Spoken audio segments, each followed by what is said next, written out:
মানবতা বিরোধী অপরাধের অভিযোগে সাবেক প্রধানমন্ত্রী শেখ হাসিনাকে ফেরত পাঠাতে ভারতের কাছে চিঠি পাঠিয়েছে বাংলাদেশ। সোমবার পররাষ্ট্র উপদেষ্টা মোহাম্মদ তৌহিদ হোসেন সাংবাদিকদের এই তথ্য জানিয়েছেন। পররাষ্ট্র উপদেষ্টা বলেন যে আমরা ভারতকে জানিয়েছি, আমরা শেখ হাসিনাকে যে ফেরত চাওয়া হচ্ছে বিচার ব্যবস্থার জন্য সেটা জানিয়েছি। নোট ভার্বালের মাধ্যমে ভারত সরকারকে জানানো হয়েছে।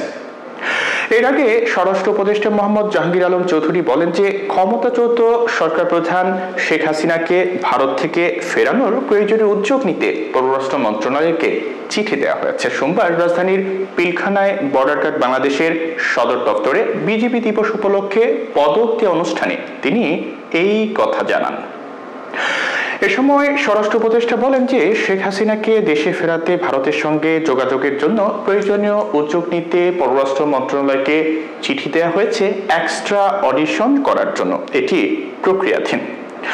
কোন উপায়ে শেখ হাসিনাকে ফেরত পাঠানো হবে জানতে চাইলে সাংবাদিকদের তিনি বলেন যে আমাদের সঙ্গে ভারতের বন্দি বিনিময় চুক্তি রয়েছে, বন্দি বিনিময় চুক্তি অনুযায়ী তাকে ফেরানো যাবে।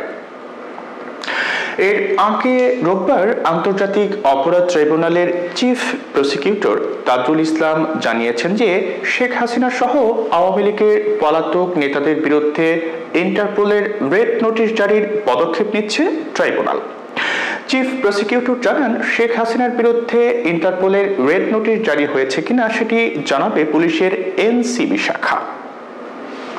চিফ প্রসিকিউটর আরও জানান যে শেখ হাসিনাকে বন্দি বিনিময় চুক্তির মাধ্যমে ভারত থেকে দেশে ফেরাতে স্বরাষ্ট্র মন্ত্রণালয়ে আবেদন করা আছে, সেই বিষয়ে সরকারের পক্ষ থেকে অগ্রগতি জানানো হয়নি।